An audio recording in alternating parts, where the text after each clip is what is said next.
Hello, hello, and welcome. This is Kylie Mowbray-Allen from Hello Media and Jenni Walke from Elephant in the Room Consulting. And you're tuning in to the Bite Size Business Live video podcast, the show that helps small business owners get clarity and insight to grow their dream business. So, hey, today we're talking about sales, and I'm so happy to be here with you, Jenni. How are you going?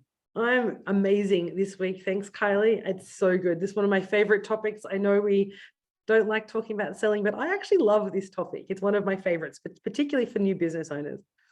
Yes, so I'm just reading what we wrote here for our topic, how to get comfortable with selling. And that's such an important thing, because you and I both, well, actually you maybe differently, because I know you used to work in sales. So maybe share a little bit about that to begin with how that was different for you then to how you approach it now. Really great question. And I think the issue with sales is that people have that kind of image of the door-to-door salesman with the suit, standing at your front door and knocking and kind of trying to get you to buy things, and that manipulative like a vacuum cleaner or Encyclopedia Britannica. Yeah, exactly. All that kind of when you go into a shop and you feel like you're being kind of sold to or kind of manipulated into buying something that you don't really want. So I think we've got this image of this old school salesperson.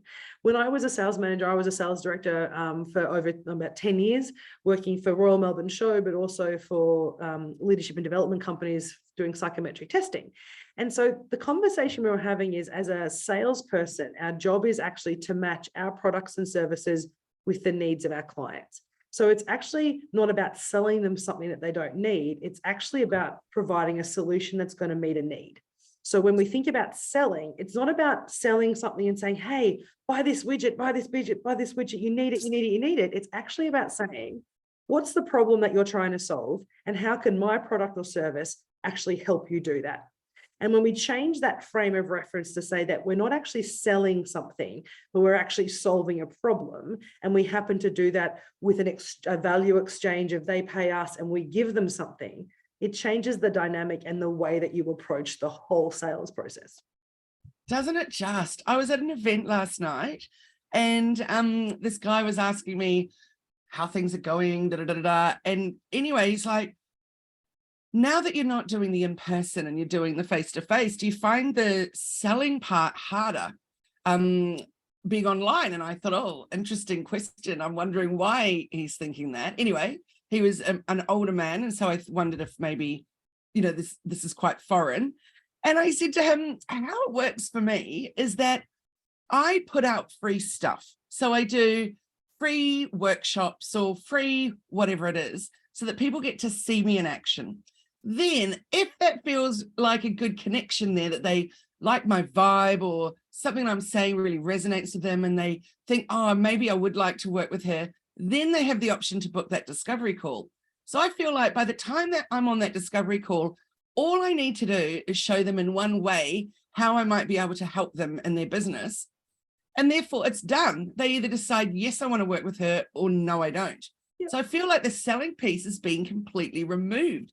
And he stood there looking at me just gobsmacked and went, what a completely amazing way to look at it, and how much stress that removes from the selling call. And I was like, yeah, it actually just feels really organic, really nice. If you do want to, then, or you don't want to, hey, it'll work out if it's meant to, And he's like, wow. And then he said, I wonder if I could approach that in my face-to-face stuff that I do, and literally change my mindset. So I walk in and go, they already know who I am. They already will have an inkling if it feels right. All I've got to show them is that my thing will help them or whatever. And if not, fine. He said, I think it's going to change my life. And I was like, yes, let's hope.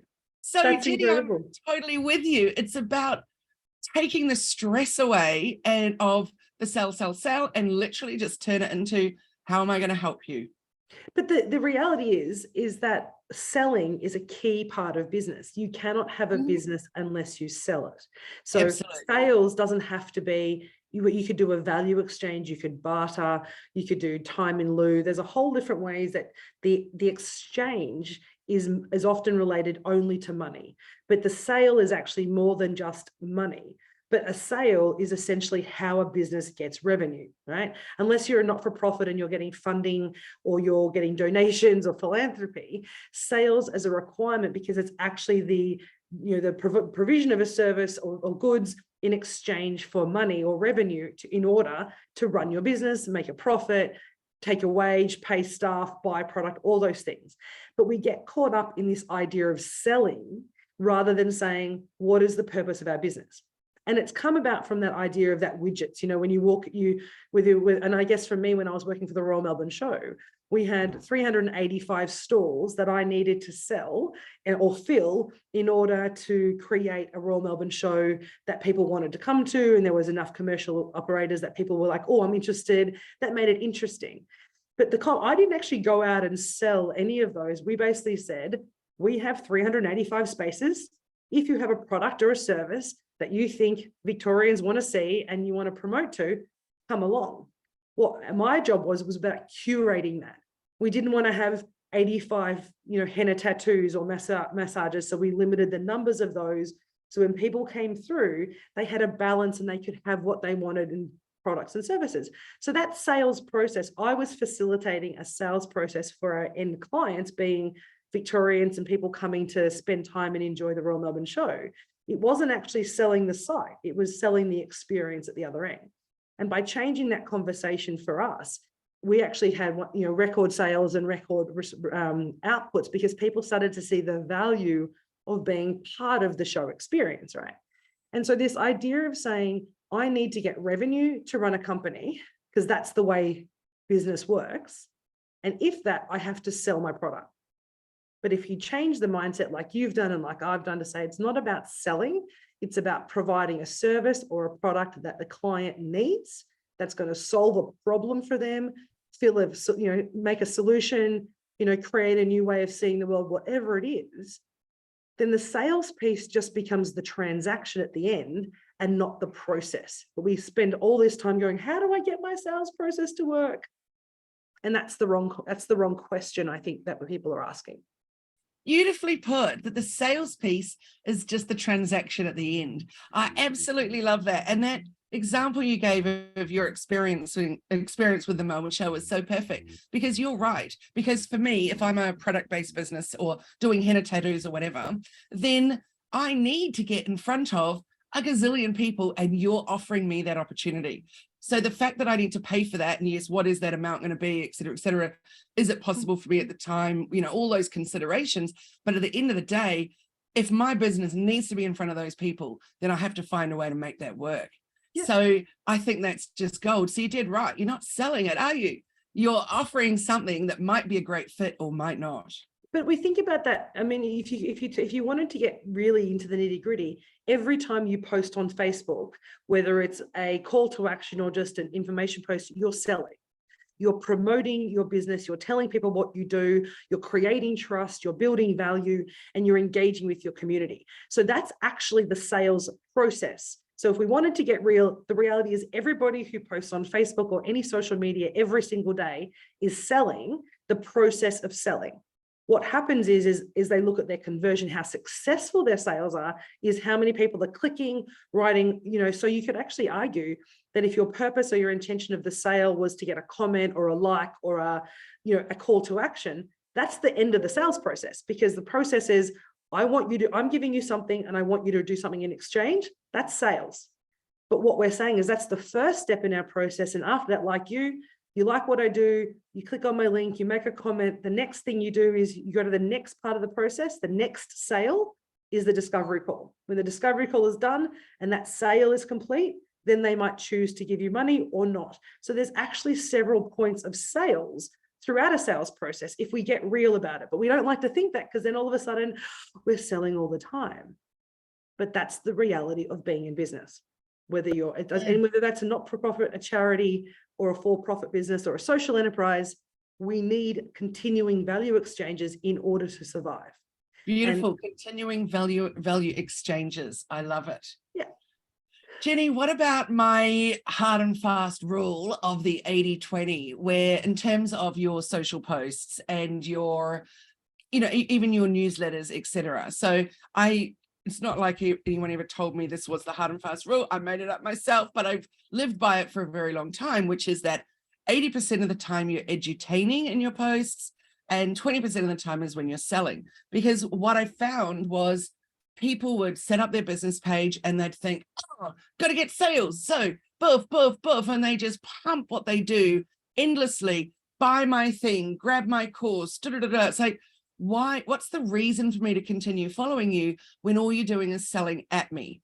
And so when you turn that around, and that 80% of the time is the either educating people in the posts or entertaining people in the posts, it makes all the difference. Because as you said, you're still selling, right? Because you're still telling people about what you do, but you're reframing it and rephrasing it so you're giving value instead. So it might be 3 ways to write an amazing email subject line so that people actually open your emails. Or it could be this amazing dog bandana that's going to make your dog look so Christmassy, and so either I'm going to look at that and go, yes, or it might be, how to zhush up your dog for Christmas or something like that. And I'm like, yes, I need to know about that. But they weren't actually selling at me at that point. They were just giving me ideas, for example. So I feel so strongly about that. But then I think you said it so well, is that all of that is selling, but we've just got to reframe it so that we're not just going hard out, pushing at people rather than giving them a nice experience. And I think it really depends on the product or the industry you're in, right? I remember many years ago, I met the marketing manager, and he used to be the marketing manager of one of the furniture, the kind of mid to low cost furniture producers who used to do those ads. It's like, buy now, 60%, constant kind of pushing sales, the loud ads that you tend to mute on when you're watching on television. And but the company decided that they actually wanted to shift, and they wanted to become a bit more high end and a bit more like kind of some of those other providers that kind of have very, lifestyle oriented. This is kind of the person that you want to be if you buy our product. And when they changed their marketing strategy to that kind of higher end kind of experiential space, their sales actually went down, because what they recognized is their clients purchase from them because it's fast, cheap, and easy for them to purchase from them. And when they shifted their marketing to this kind of higher end clientele, their clients who had been loyal with them for years went, that's no longer us.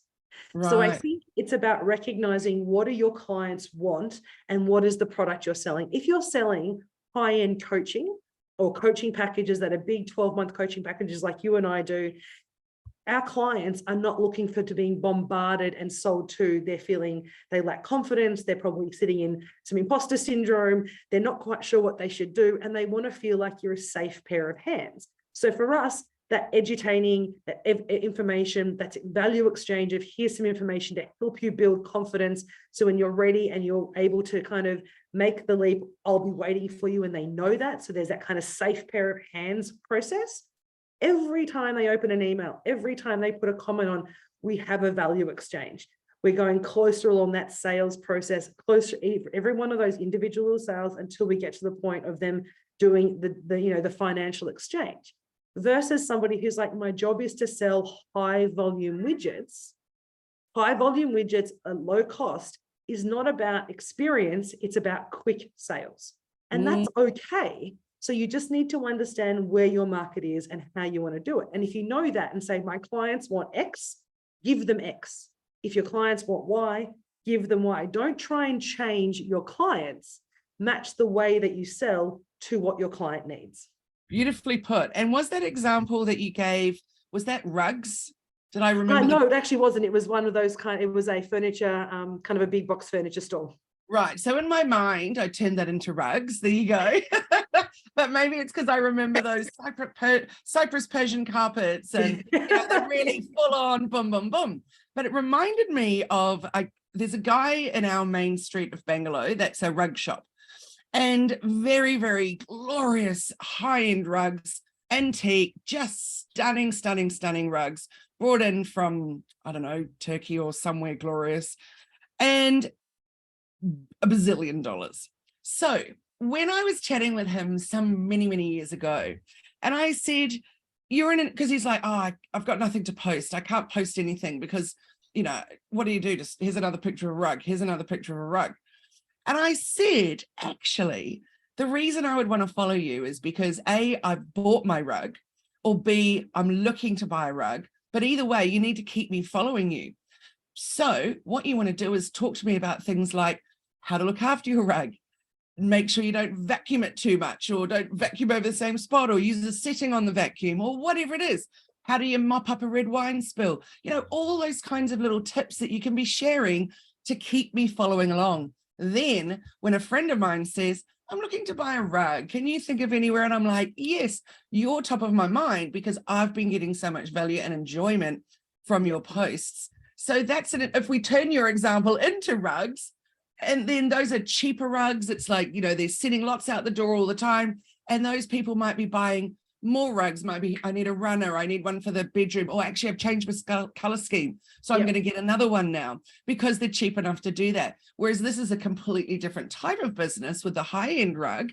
So giving that extra value and tips and tricks and things is so different. So I think that you're 100% right. So I guess all I'm saying there is that, yes, because those two rug shops have completely different markets. So the way that you would go about sharing your knowledge and doing that sale and doing that sales process is very, very different. 100%. And I think that the key thing here is recognizing the difference between selling and your sales process.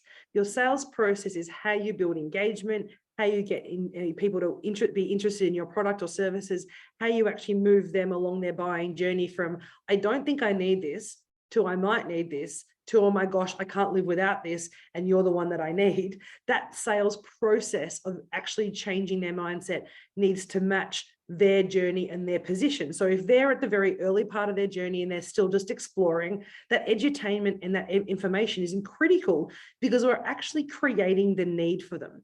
We're actually saying to them, you have a problem. You may not have realized you had a problem, but there's that kind of niggly. It's like someone who's got a sore hip, right? I've got a sore hip. It's not a problem. But then I tell them, hey, do you feel like you're comfortable walking everywhere? Oh, no, actually, now that you've mentioned it, it's a bit uncomfortable. And so I'm actually raising awareness, or we're raising awareness to people's challenges or problems that they have that they may not actually have conscious awareness of. So that's what the sales process does. It raises awareness of a problem and then says, by the way, I can help you with that. And then, by the way, I can actually align my solution to your problem. And so this will then solve your problem. So let's talk about what your future state will look like if you actually solve that problem. That's when you break that down, it seems like, oh, actually, it's very clinical, but that's actually the way that we process as humans when we're going on that buying journey. And so if you match your sales process to that buying journey, you're going to get alignment and you're going to get better sales. But sales is just that outcome. Sales is just the value exchange at the end or throughout the process that moves people along their buying journey. And I think when we start to get comfortable with that idea and say, well, I don't want to sell, I'm like, well, cool, go get a job. Because the reality is, if you don't want to sell, then you shouldn't be in business. Very harsh thing to say, but the reality is every time I talk about my business, every time I talk about the clients I work with, the work that I do, how I operate, that is actually me promoting and selling and bringing people along the sales process, whether I do it overtly or just inadvertently. That's what you do as a business owner. Absolutely, Jenni. So getting comfortable with the word sales or getting comfortable with selling, maybe people need to do what we do, which is just remove the word selling out of it and go, you know, how am I helping people, etc. Or turn it into, I need to think about a sales process rather than think about the selling finite thing at the end. Yeah. And I think that's what it's about. It's about reframing in your mind what selling is. Selling is just the value exchange. Selling is standing at the register, putting the, you know, at Woolworths, there's a value exchange. That's the sell at the end. But you want to imagine when you're wandering around the supermarket looking for what you want, how does your product or service stand out more than anyone else? And how do you attract people, keep people engaged through that process, so you're the product or service they've picked up when they're at the checkout? So it's the selling piece. I would say just reframe it as essentially, it's an essential need of your business. It creates revenue for your business, but it's an exchange of value, whatever the value looks like, money, time, barter, whatever it is. But the process that gets people there is way more important than the sale at the end. Jenni, beautifully said. And I'd like to bring up an example that we could workshop. That is a client that I think is having a bit of a struggle at the moment, not with sales or anything like that, but they're, incredibly successful. They have a little sticky point at the moment, though, where they're wanting to change the wholesale side of their business so that they're bringing on more agents for the different states to get their products into shops. Now, a number of agents that they've approached have ummed and ahed for a little while and then said, no, we can't work with your business because your packaging is not on trend enough. And so they're I think probably quite personally hurt because they love their branding and their design and all of that, So what I said to them the other day was, what those agents are forgetting is actually who your audience is. Your audience is an older demographic. It doesn't need to be something that's appealing to the 20 or 30-year-olds that are going to take photos of their bathrooms with the products for Instagram, etc. So, let's look at that. And she said, well, yes, you did right, but that doesn't matter because what we need is to be into giftware shops on the shelves. And they're saying the shop owners will not have them in there because they don't look so whatever. Fancy, yeah. Yeah, so what she was saying, and it really broke my heart a little bit, she said, I just feel like I don't want to play their game because they were suggesting she then puts everything in boxes. So that, of course, is going to add $5 per product onto each product, which is crazy. Plus, also, what happens? They take it out and they throw it away. So it's really going against everything that they're all about to try and combat that issue. So I said, I think you need to do some posts about this and do some polls. Because it straight away brought that little song to mind, Am I Not Pretty Enough?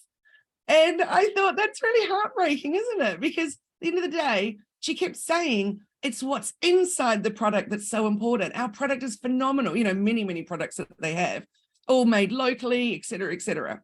So what do you think about that? And am I not pretty enough to be sold? Sorry, we just got there's people around me, behind me, so apologies if you can't hear me. So the issue there is around again alignment of client to product. So if you're looking to use a sales agent, whether it's again for selling for getting your product into store, or whether it's actually from a service provider and wanting to sell your coaching program overseas, it's actually ensuring you find somebody who actually understands your ethos of your product and is matching your product to the clients at the end in the stores. So there are many stores who only choose products based on the aesthetics of the stores. And then there are those stores that choose the products based on the product itself and what it does. And so if you think of something like BioMe, for example, I'm just going to use that as a really great example. They're, the national company, they're all about eco-friendly products. And so if you go into that store, everything is stripped back. There is little packaging. It's about the product and what the eco-friendly aspect of that product is, rather than necessarily the look and feel of the product. In fact, some of the products you look and go, wow, the colors are a bit bland and this is a bit bland, but they're looking at what the product does and how it aligns with the value of the person who's purchasing it.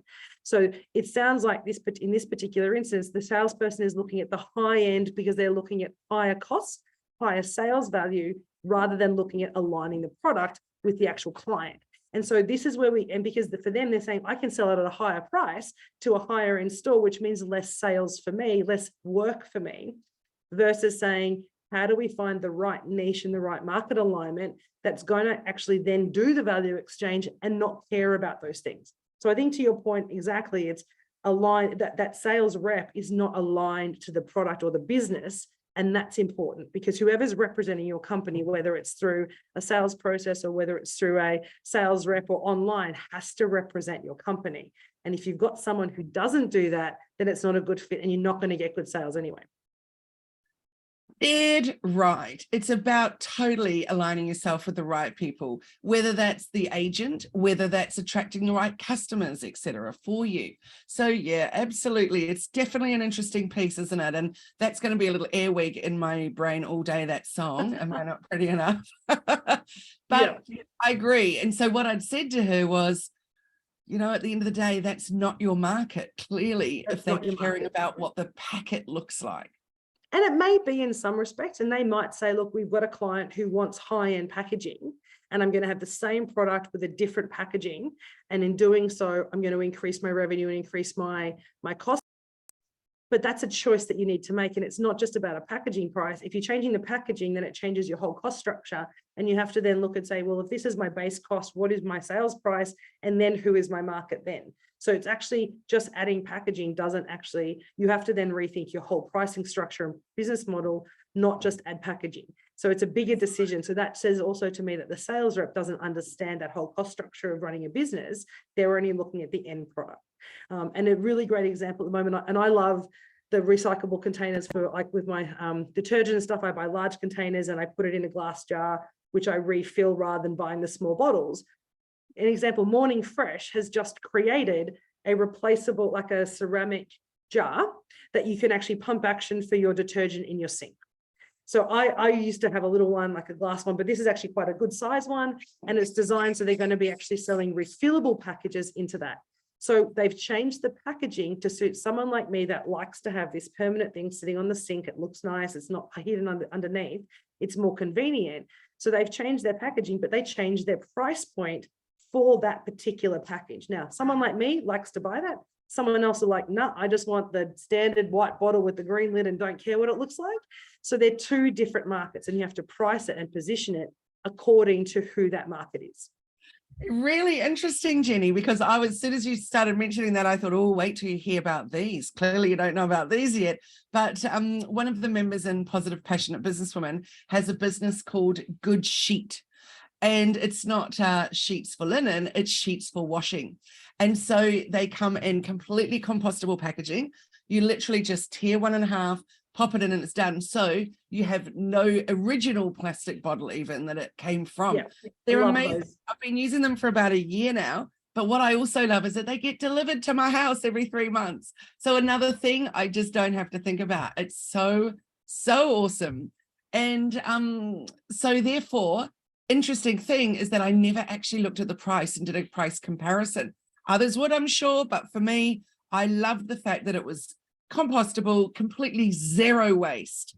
Yes. And I thought, yes, I'm sold regardless of the price. So that's an interesting one, isn't it? And it is, because that's the type of market. So that's when we look at pricing in the way that we sell, we're needing to align our product to our market. Some people won't buy that. They won't want that. Others are really, that's their driver, like yourself. That's your decision making. Your buyer's journey is based around that.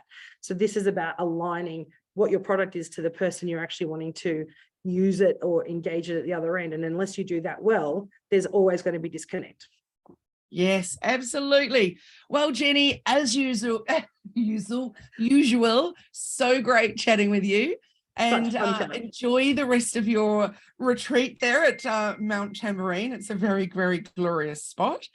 So next week, we'll be chatting about... Next week, I think we need to actually stop. We're coming into Christmas. So I think we did this in June, and we also did this last year. I think we need to talk about 6 weeks out of Christmas. For those who are selling products or looking to close out the year strongly, how can you create a really compelling offer at this time of year when we've got all the different cyber sales and everything going on? How are you going to actually stand out and have a sale or a promotion 6 weeks out for Christmas that takes advantage of this end of year, but allows you to close out your year really strongly? Beautiful. I love it. How you can stand out in the noisiest of times in the marketplace. Very much. Beautiful. So great to chat with you, Jenny. How can everybody get in touch with you? So to get in touch with us, go to Elephant in the Room AU. Just put into Google Elephant in the Room AU. You'll find us on LinkedIn, Facebook, and our website, as well as Instagram, which is where we love hanging out. And how about you, Kylie? How do we get hold of you? hellomedia.team, and that's all the different places except Facebook is hellomedia.dreamteam. So I look forward to chatting with you next week, and thank you so much. It's always, as always, fabulous. Great chat. I love talking about sales, and it's about reframing. So remember, everyone today, think about your conversation with yourself. I want to challenge you this week. Think about your sales process and think about your selling piece as just that final value exchange, and see if that changes the way that you actually engage with that, aligning your sales process and your promotion of your products. Brilliant. Love it. Look forward to chatting with you next time. Have a great time and a great day, everyone. Bye-bye. Thank you. Thanks, Carly.